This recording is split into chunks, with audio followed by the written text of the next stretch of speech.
Bonjour à tous. Alors, nous allons partir en balade dans les énergies durant quelques instants ensemble.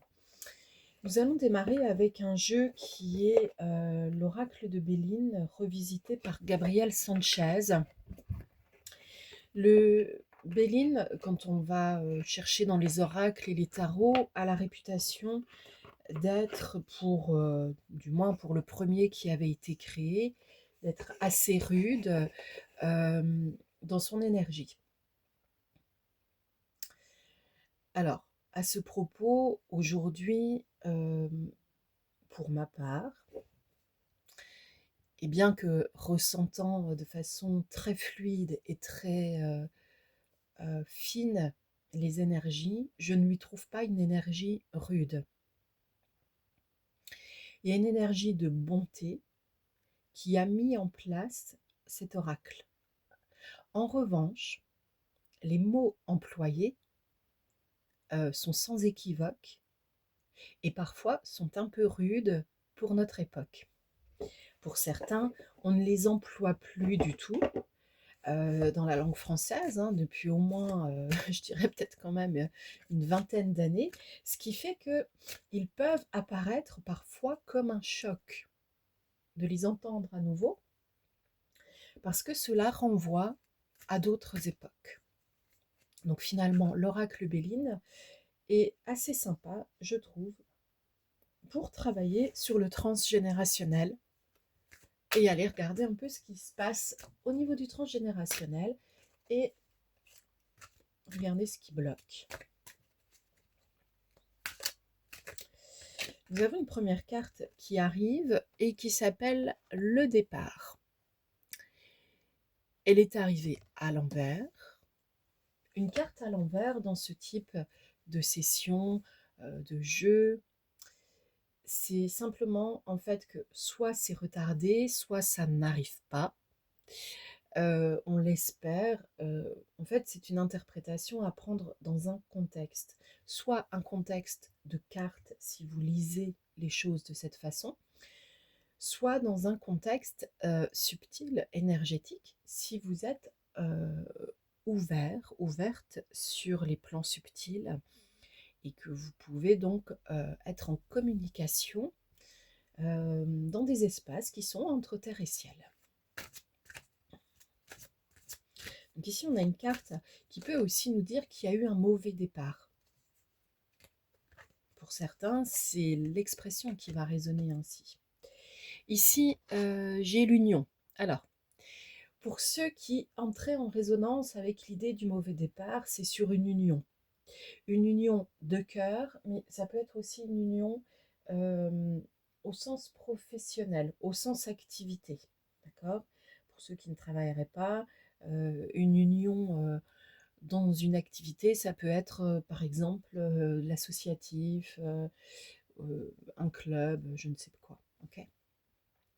Là, on vous dit quand même qu'en fait, c'est difficile en fait pour s'aligner avec l'autre. Ok. On va en prendre une troisième chez Béline. Et j'ai la carte des ennemis qui est arrivée à l'envers. Alors là, vous comprenez bien que vous pourriez avoir plusieurs interprétations. Les ennemis à l'envers, bon, on les a mis à l'envers. Mais en fait, ce n'était pas dans ce sens-là que ça parlait dès le départ dans l'énergie. On peut avoir un certain type de phrase qui ne correspondra jamais à l'énergie que l'on est en train de capter. Ça, on doit y être attentif également. Dans l'énergie qui est arrivée pour donner un message, il y a l'idée d'hésiter. D'hésiter en réalité entre deux personnes, deux situations, deux contrats. Vous pourriez avoir peur véritablement de vous tromper et de repartir sur quelque chose qui a déjà été réalisé dans le passé et qui n'a donné que de mauvais départs pour arriver sur de mauvaises arrivées, c'est évident. hem, des chemins, jonchés d'ennemis, de difficultés, d'obstacles.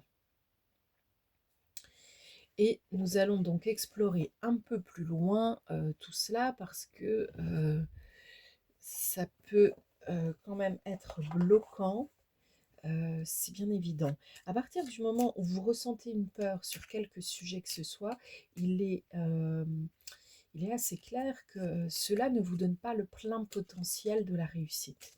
La peur, il faut d'abord s'en occuper. Alors il y a différentes manières, mais elle va obstruer le chemin de toute façon, hein, si on ne s'en occupe pas. Et comme une addiction, elle pourrait se bouger un petit peu, comme un serpent, faire croire qu'elle n'est plus là. Et puis en fait, elle a changé de position. On la reconnaît moins, mais elle est encore là. Avec un jeu qui nous transpose dans le domaine minéral, nous avons la calcite dorée. La calcite dorée, c'est pour l'inspiration. Je m'inspire de tout ce que je fais. La calcite dorée, c'est une pierre qui a beaucoup de douceur, mais qui a aussi du répondant.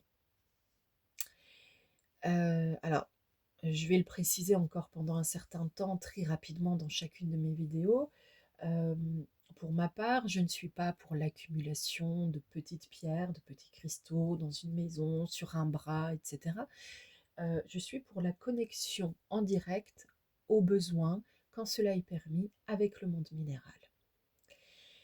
Cela a l'avantage, en réalité, de nous connecter à une source propre, correcte et normale. Tandis que toutes ces petites pierres que l'on achète, que l'on se procure, euh, bon bah, vous êtes toujours en train de devoir les laver avec de l'eau ou l'énergie de la lune. Vous devez en prendre soin d'une certaine façon, mais elles sont déjà mortes. Parce que la plupart du temps, elles ont été extraites des entrailles de la terre d'une façon qui n'a aucun respect spirituel pour le monde minéral. Donc en fait, elles ont été déconnectées, point barre. Si vous savez reconnecter les choses, vous pouvez le faire. Cependant, attention, ce n'est pas donné à tout le monde. C'est pas parce qu'on pense qu'on vient de comprendre intellectuellement une phrase qu'on peut le faire à chaque fois.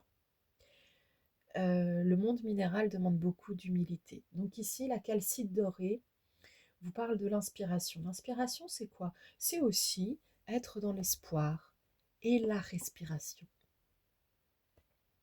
La calcite dorée, de par sa couleur, pourrait être en rapport, voilà, si on fonctionnait de façon un peu linéaire avec le chakra coronal, le numéro 7, qui a de la lumière dorée. Mais comme certains disent qu'il a aussi de la lumière violette, est-ce que la calcite dorée irait vraiment là? C'est pour ça qu'au bout d'un moment, il faut arrêter en fait de lire et d'absorber des savoirs sans vérifier s'ils ont du cœur derrière. Alors, la calcite dorée, puisqu'elle nous parle d'inspiration et de respiration entre autres, elle permet par exemple à une pièce comme une entrée de mieux respirer. Une entrée qui ne ferait pas non plus 12 mètres carrés de superficie. Qu'est-ce qui vous inspire dans la vie? Qu'est-ce qui relance votre inspiration? Alors maintenant, j'ai deux autres cartes qui arrivent. Le rubis. Le rubis, c'est l'éclat. Et on vous dit qu'il est temps pour vous de briller et pas de griller. Hein. Et la numite, qui est une pierre très sombre. Un peu comme un ciel étoilé aussi. La numite, c'est la force. Je suis fort d'esprit, de corps et d'âme. Bon, là, on vous parle de reliance, de vision d'ensemble, d'inspiration, mais aussi de création.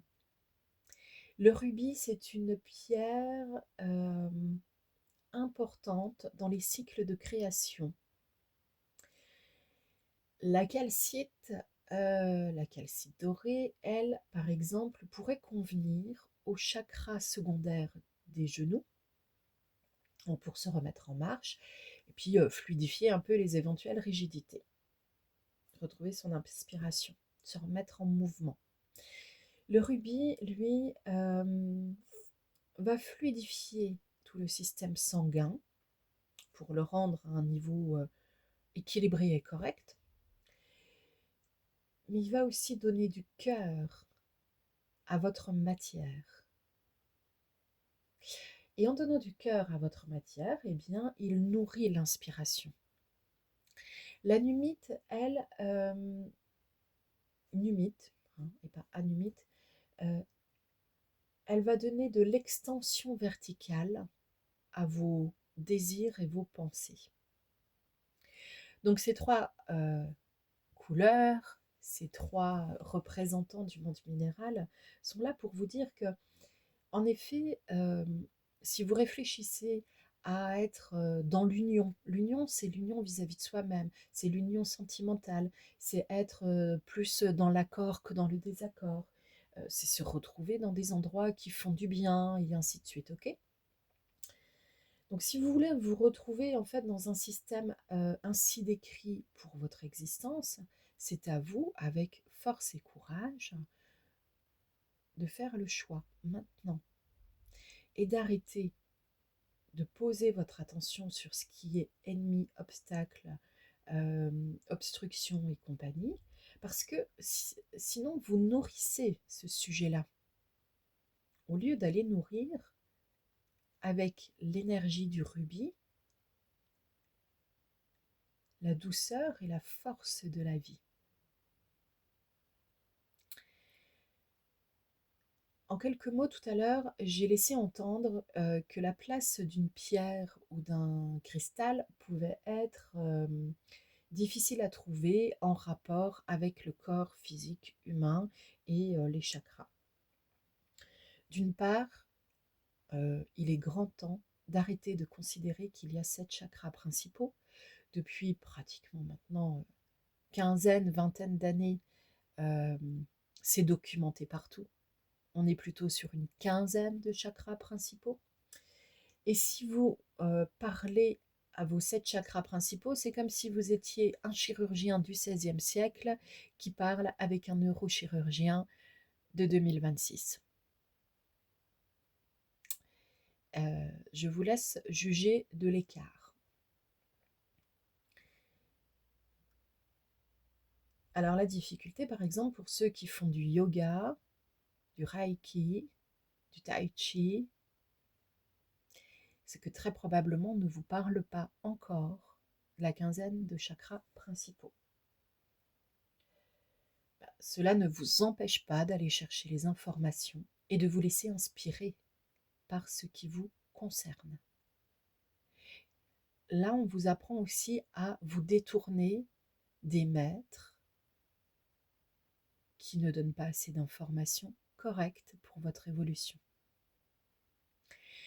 La numite, quand elle vous donne de la force pour votre étirement énergétique vertical, c'est bien pour aller toucher le ciel, votre ciel. C'est pas pour autre chose. C'est pas pour être plus grand que les autres. Ça, ce serait retomber à terre les quatre fers en l'air. Allez, une dernière. Il serait possible que pour certains, il y ait besoin d'une dernière indication du monde minéral. Et nous avons chrysotile, animal totem. Attention, et voilà. Chrysotile, qui va vous parler de l'animal totem. Chrysotile, c'est tout ce qui représente dans votre corps les cellules primordiales qui vous reliaient au transgénérationnel. Vous pourriez passer par le truchement de l'animal totem, on respire bien, pour vous en séparer. vous séparer de ces représentations, pas des cellules. Elles se referont d'elles-mêmes quand elles le devront. Ici, donc, chrysotile. Chrysotile, c'est l'accompagnement un peu aride qui dit retournons à la base du savoir. Permettons-nous de comprendre aussi que nous avons eu un mauvais départ et qu'en effet, il y a des informations que nous devrions laisser de côté. Alors cela peut être en référence avec vos fausses croyances. Les fausses croyances, ça peut être dans le domaine spirituel ou religieux d'une part, mais ça peut être aussi dans n'importe quel domaine, dans l'existence, dans la mesure où les fausses croyances, ce sont ces pensées persistantes, résistantes, qui s'invitent en nous comme de véritables vérités immuables. Ça peut être, par exemple, éviter de sortir en hiver avec les cheveux mouillés parce que ça fait attraper la mort. Il est probable qu'au Moyen Âge, une personne sortant avec les cheveux mouillés pour X raisons, peut-être plus parce qu'elle s'est pris un seau d'eau sur la tête, de la pluie ou je ne sais quoi, et puis elle n'a pas pu se sécher chez elle parce qu'il n'y a pas de feu, va attraper la mort, s'il fait froid en plus dehors. Mais s'il n'y a pas de feu chez elle et qu'elle n'a pas pu se réchauffer, il est évident qu'au Moyen Âge, dans un contexte où la vie est rude, eh bien, il n'y a pas grand-chose qui puisse contredire cela. On peut devenir malade rapidement de quelque chose qui n'est pas si grave et que cela pourtant s'aggrave. Alors, nous avons la visite, comme très souvent, d'un des chats, qui est un chat guérisseur, et puis un chat qui est un maître dans sa façon aussi, et là il n'y a rien d'ésotérique, de sauter partout. Voilà.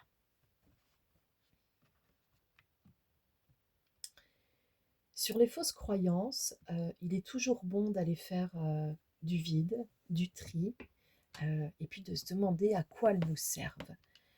Si vous souhaitez le faire, vous pouvez me contacter. J'ai des sessions, je travaille énormément par la médiumnité et la ludopédagogie, ce qui nous permet d'aller avec des jeux en toute simplicité, nous déconnecter de ce qui quand même posait certains problèmes dans notre pensée.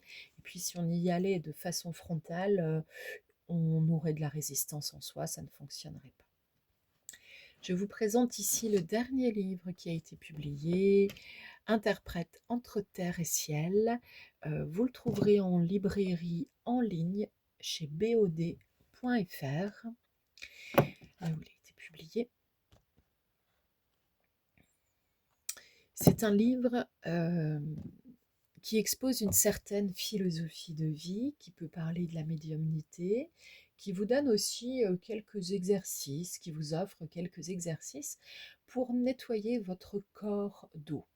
Alors voilà, on nous parle des corps subtils, mais nous parle-t-on de notre corps d'eau?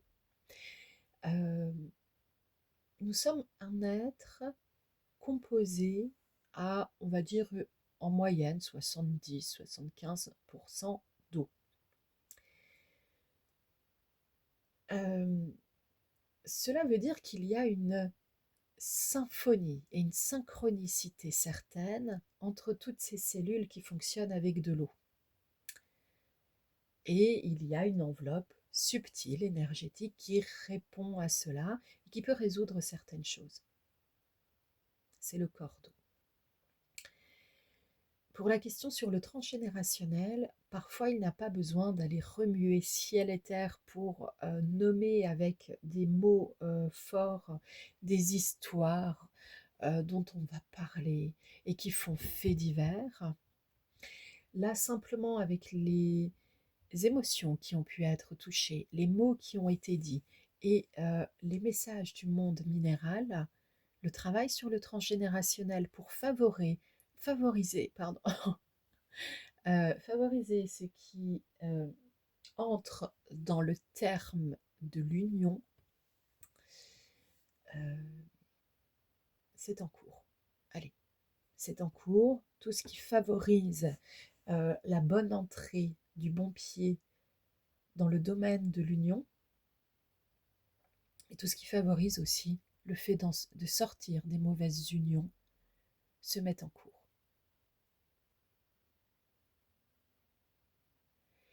Si vous souhaitez des accompagnements individuels, collectifs, je peux intervenir dans du groupe familial, groupe amical, dans de l'associatif, etc. Vous pouvez me contacter par email marina.petitdemange@gmail.com.